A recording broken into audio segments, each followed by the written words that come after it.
கிறிஸ்துவுக்குள் அன்பானவர்களே, ஆண்டவராகிய இயேசுவின் நாமத்தில் உங்களுக்கு என் அன்பின் வாழ்த்துக்கள். வாழ்க்கையில் அநேகர் விழுந்து போவதற்கும் தோற்று போவதற்கும் ஒரு முக்கியமான காரணம் என்னவென்று கேட்டால் இச்சையடக்கம் இல்லாமல் போவது. வேதத்திலே நாம் ஆதியாகமத்திலே வாசிக்கின்ற பொழுது கூட ஏவாள் அன்றைக்கு இச்சையடக்கம் இல்லாதவளாய் என்ன செய்தார்? வலு சர்ப்பம் அந்த பழத்தை குறித்து சொன்ன மாத்திரத்திலே அதை பார்த்தவுடன் ஒரு டெம்டேஷன், அவங்க பார்த்தோன்னா அதை டெம்ட் ஆகி எப்படியாவது சாப்பிடணும், அப்பேற்பட்ட ஒரு இச்சை அவங்களுக்குள்ளே உருவானது. அந்த இச்சையடக்கம் இல்லாமல் போன காரணத்தினால் தேவன் விலக்கினதை வாழ்க்கையில் ஏற்றுக்கொண்டு தோல்வியையும் சாபத்தையும் வேதனையும் பெற்றுக்கொண்டதை நாம் வேதத்திலே அழகாக பார்க்க முடியும். வேதம் சொல்லுகிறது என்ன தெரியுமா? 1 கொரிந்தியர் புஸ்தகம் அதனுடைய 9ஆம் அதிகாரத்திலே 24 முதல் நாம் தியானிக்கின்ற பொழுது அவர் சொல்லுகிற வார்த்தை, பந்தய பொருளை இந்த உலகத்திலே அழிவுள்ள கிரீடத்தை பெற்றுக்கொள்ளும்படிக்கு அந்த பந்தய பொருளிலே ஓடுகிற அந்த பந்தயக்காரர்கள் கூட இச்சையடக்கமா இருப்பாங்களாம். ஆனால் இன்னைக்கு அழிவில்லாத கிரீடத்தை பெற்றுக்கொள்ளும்படிக்கு நம்ம நியமிக்கப்பட்டிருக்கிற நாம் இன்றைக்கு இச்சையடக்கத்தோடு கூட வாழ்ந்து கொண்டிருக்கின்றோமா? எனக்கு அன்புக்குரியவர்களே, சாதாரணமான ஒரு ஓட்ட பந்தயம் தான். அதில் கலந்து கொள்வதற்கு எத்தனையோ நாட்கள் அவங்க பயிற்சி எடுக்கிறாங்க. அவங்க உடலை தயார் செய்வதற்கென்று அதற்கு ஏற்ற சாப்பாடு, அதற்கேற்ற தூக்கம், அதற்கேற்ற பயிற்சி, அதற்கேற்ற ஆயத்தங்கள் அவங்களுக்குள்ளே இருக்கிறது. இச்சையடக்கத்தோடு கண்டதையும் சாப்பிடாம, தேவையில்லாத நேரத்தில் தேவையில்லாத காரியங்களை செய்யாமல் ஃபிட்டாக உடம்பை வைத்து கொண்டு கரெக்டாக செயல்படுவதற்கு இச்சையடக்கத்தோடு கூட அவங்க காரியங்களை செய்து முடிக்கிறாங்க. இன்னைக்கு நம்ம என்ன பண்றோம்? இச்சையடக்கமா வாழ்ந்து கொண்டிருக்கின்றோமா? தேவனுடைய சமூகத்தில் நன்மையை பெற்றுக்கொள்கிறதா கூட இருக்கலாம், நம்முடைய ஜெபம் கேட்கப்படுவதற்காக கூட இருக்கலாம். எல்லாவற்றிலுமே இச்சையடக்கம் முக்கியமான ஒன்றாக இருக்கிறது. இன்றைக்கு அநேகருடைய வாழ்க்கையில நம்ம பெருந்தீனி, நம்ம அதற்கு இடம் கொடுக்க கூடாது என்று வேதம் சொல்லுகிறது.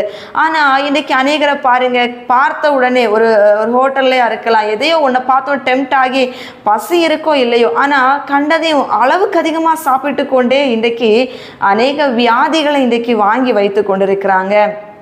இந்த ஃபுட்டு உடம்புக்கு கேடுன்னு எவ்வளவுதான் நம்ம ஜனங்கள் மத்தியில் எடுத்துரைத்தாலும் அதனுடைய டேஸ்ட் ரொம்ப முக்கியம்னு சொல்லிட்டு அதை தான் இச்சையடக்கம் அவங்களால பண்ண முடியல. அது குறித்து அந்த டேஸ்ட் அவங்களால கண்ட்ரோல் பண்ண முடியல. வாங்கி வாங்கி சாப்பிட்டு இன்னைக்கு பிரச்சனையை விலைக்கு வாங்கி கொள்றாங்க. இன்னைக்கு அதிகாலையில் எழும்பி ஜெபிக்கணும், வேத வசனத்தை தியானிக்கணும், எண்ணம் இல்லை, தூக்கத்தை அதிகமாக விரும்புகிறவங்க இருக்கிறாங்க. அதன் மூலம் சோம்பேறியா இருந்து நீங்க நன்மையை தான் இழந்து போவீங்கன்னு வேதமும் சொல்லுகிறது. இன்னைக்கு ஒரு மனிதனை பார்த்த உடனே நம்ம பிறனுடைய யாதொன்றையும் இச்சையாதிருப்பாயாக என்று வேதம் சொல்லுகிறது. ஆனா இன்னைக்கு அநேகருடைய வீக்னஸ் என்னன்னா, மற்றவங்களுடைய ஒரு வீடை பார்த்த உடனே, அவங்களுடைய பொருளை பார்த்த உடனே, பிறருடைய மனைவியின் மீது, கணவன் மீது இன்னைக்கு அநேகர் இச்சித்து பாவ பழக்கத்துக்கு உட்பட்டு தேவன் வகுத்த வழியை மறந்து போய் வீணான இடத்திலே விழுந்து இன்னைக்கு தோல்வியின் பாவத்தின் பிணியிலே சிக்கப்பட்டு வாதிக்கப்பட்டு கொண்டிருக்கிறவங்க எத்தனை பேர் தெரியுமா என் அன்பு ஜனமே? ஆகையினால் தான் வேதம் சொல்லுகிறது, இந்த உலகத்தில் உள்ள இச்சைகள் எல்லாமே தேவனால் உண்டானவைகள் அல்ல, அது பிசாசினால் உருவாக்கப்பட்டவைகள். 1 யோவான் 2ஆம் அதிகாரத்தில் நம்ம தியானிக்கிற பொழுது அறிந்து கொள்ள முடியும். ஆகையினால் நம்ம வாழ்க்கையில அழிவில்லாத கிரீடத்தை பெற்றுக்கொள்ளணும்னா இந்த அழிந்து போகிற இந்த மாமிசத்திலே நாம் முடிந்த அளவிற்கு இச்சை அடக்கத்தோடு கூட எல்லாவற்றிலும் நேர்த்தியாக செயல்படணும். நம்ம தேவையில்லாத பேச போகக்கூடாது, தேவையில்லாத இடத்திற்கு கடந்து போகக்கூடாது, தேவையில்லாத பொருட்களை நம்ம வாங்கி நம்ம வாழ்க்கையிலே அதை அனுபவிக்க வேண்டும் என்கிற எண்ணத்துக்கு உட்படக்கூடாது. எந்த ஒரு வீணான பழக்கங்களுக்கு உங்களை இடம் கொடுக்க கூடாது. நீங்க அதற்கு உங்களை பாதுகாத்து கொள்ள வேணும். அப்படின்னா இந்த இச்சையிலிருந்து நம்ம வெளிவரணும்னா தனி ஜெபம் முக்கியமான ஒன்று. தேவனோடு கூட உள்ள உறவை இன்னும் நம்ம வலுப்படுத்த வேண்டும். வேதத்தை அதிகமாக தியானித்து வேதத்தோடு கூட உங்க நேரத்தை செலவழிக்கணும். இன்னைக்கு பொழுது போகணும்னு சொல்லிட்டு அநேகருடைய இச்சை ஒரு மூவி பார்க்கணும் இல்லை, இந்த ஒரு சீன் பார்க்கணும், இப்பேற்பட்ட பாடல்களை கேட்கணும் அப்படின்னு ஒரு இச்சை அநேகருக்குள் எழும்புவது உண்டு. அந்த நேரங்களில் எல்லாம் உங்களுக்கு பொழுது போகலைன்னு சொல்லிட்டு இருக்கிற டைம்ல எல்லாம் வேதத்தை எடுத்து வாசிங்க. அதனோடு கூட நேரத்தை செலவழிக்க இன்னும் தேவன் உங்களை எப்படி பரிசுத்தத்தோடு காத்து கொண்டு நீங்க பந்தய பொருளுக்கு நேராக அந்த இலக்கை நோக்கி எப்படி தொடர வேண்டும் எல்லாவற்றையும் நேர்த்தியாக தேவனாகிய கர்த்தர் கற்றுக் கொடுப்பார். நீங்க வாலிப பிள்ளைகளா இருக்கலாம், இல்ல இளைஞர்களா இருக்கலாம், மூப்பர்களா, வாலிபர்களா, வயோதிபர்களா, யாரா வேணாலும் இருக்கலாம். என் அன்பு தேவனுடைய ஜனமே, அழிவில்லாத கிரீடத்தை பெற்றுக்கொள்வதற்கு இச்சையடக்கம் முக்கியமான ஒன்றாக இருக்கிறது. ஆவின் கனிகளிலும் அது ஒன்றாக இருக்கிறது இல்லையா? ஆகையினால் நாம் தயவாக நம்முடைய வாழ்க்கையில நம்ம இன்றைக்கு இச்சையிலே விழுந்து தேவனுடைய நாமத்தின் நிமித்தம் இன்றைக்கு மேன்மையை பெற்றுக்கொள்ள முடியாதபடிக்கு தோல்வியை சந்தித்துக் கொண்டிருக்கிறோம் என்பதனை ஆராய்ந்து அறிந்து அதிலிருந்து வெளியே வருவதற்கு உங்களை ஒப்புக்கொடுங்கள். நிச்சயமாக தேவன் உங்களுக்கு உதவி செய்வார். ஜெபிப்போமா? அன்பின் நல்ல இயேசு சுவாமி, நீர் எங்களை அதிகமாக நேசிக்கின்றவர். உம்முடைய ராஜ்யத்திற்குள் நாங்களும் வந்து நாங்கள் நித்திய காலம் உம்மை பாடி துதிக்க வேண்டும் என்கின்ற விருப்பத்தோடு எங்களை நீர் எதிர்பார்த்து காத்து கொண்டிருக்கிறீரப்பா.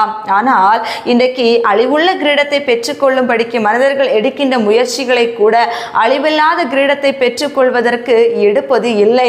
ஏனென்றால் நாளைக்கு பார்த்து கொள்ளலாம், பிறகு நம்ம மனம் திரும்பலாம், கடைசியில தேவ சமூகத்தில் நம்ம ஒப்புக் கொடுக்கலாம் என்று அநேகர் இன்றைக்கு அசால்ட்டாக எல்லா விஷயத்திலையுமே அப்பா அசட்டை பண்ணி வாழ்ந்து கொண்டிருக்கிறாங்க. அப்பா ஒரே ஒரு வாழ்க்கையில இதையெல்லாம் அனுபவிக்காமல் வாழ்ந்து விட்டால் என்ன பிரயோஜனம் என்கின்ற எண்ணத்தோடு எல்லா விதமான இச்சைகளிலும் இன்றைக்கு விழுந்து போய் தேவனுடைய நாமத்திற்கு விரோதமாக செயல்பட்டு கொண்டிருக்கிறாங்க. ஆகையினால் இச்சைகளுக்கு வழி விலகி அப்பா இந்த இச்சையின் காரியங்களில் இருந்து பிள்ளைகள் தேவனுடைய வார்த்தையின் மீது ஆசை வைத்து, வேதத்தின் மீது வாஞ்சியை வைத்து, கர்த்தருடைய சமூகத்தின் மீது வாஞ்சியை வைத்து தேவனுடைய நாமத்தினாலே அழிவில்லாத கிரீடத்தை பெற்றுக்கொள்வதற்கு தகுதியுள்ள பாத்திரமாய் எங்கள் யாவரையும் நிலைநிறுத்த வேண்டும் என்று சொல்லி உம் கரங்களுக்குள் எங்களை ஒப்புக் கொடுக்கிறோம். இயேசுவின் நாமத்தில் ஜெபிக்கிறோம் நல்ல பிதாவே, ஆமென். God bless you.